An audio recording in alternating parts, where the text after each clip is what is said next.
Bon, je pense que les travaux se passent très bien. La 71e Assemblée mondiale de la santé a débuté depuis pratiquement ce lundi. Les travaux se déroulent plutôt bien en ce qui concerne la République démocratique du Congo parce que nous avons déjà pris la parole à la tribune au nom de son Excellence Monsieur le ministre de la Santé qui était empêché. Et nous avons pratiquement couvert toutes les réunions auxquelles il devait participer. Et je dois assurer que les choses se passent plutôt très bien. Comment expliquer l'absence du ministre de la Santé? Bon, vous savez que le pays est touché par ce virus d'Ebola qui a refait surface à l'Équateur.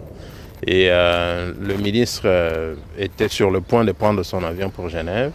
Mais à cause des urgences sur terrain, vous vous souviendrez que c'est le même lundi qu'il a lancé l'opération de vaccination au niveau disons, Mbandaka, Bikoro et tout ça.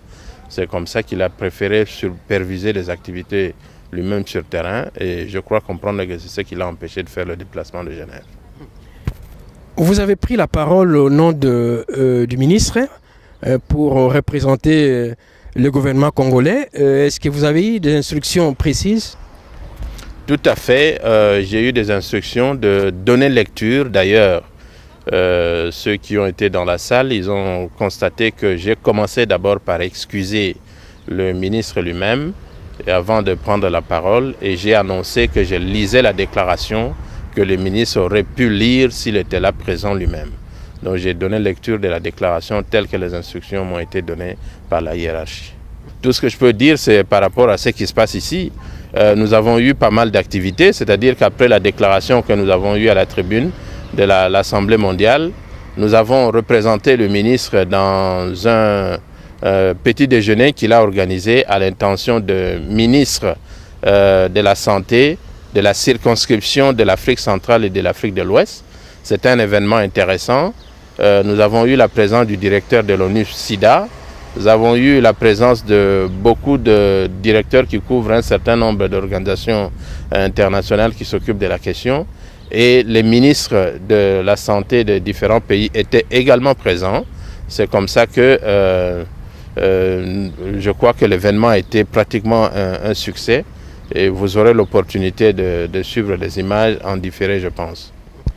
Alors, une confusion semble s'installer à Kinshasa par rapport à cette épidémie. On semble même dire qu'il y a le cas de mort. Qu'est-ce que l'Organisation internationale de la santé préconise à ce sujet?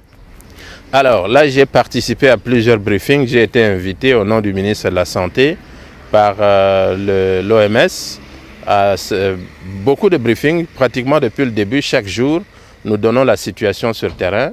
Et à l'occasion de ces briefings-là, ce que je peux relever, c'est que le docteur Tedros, le directeur général de l'OMS, a beaucoup félicité la République démocratique du Congo en ce qui concerne la manière dont la riposte a été organisée.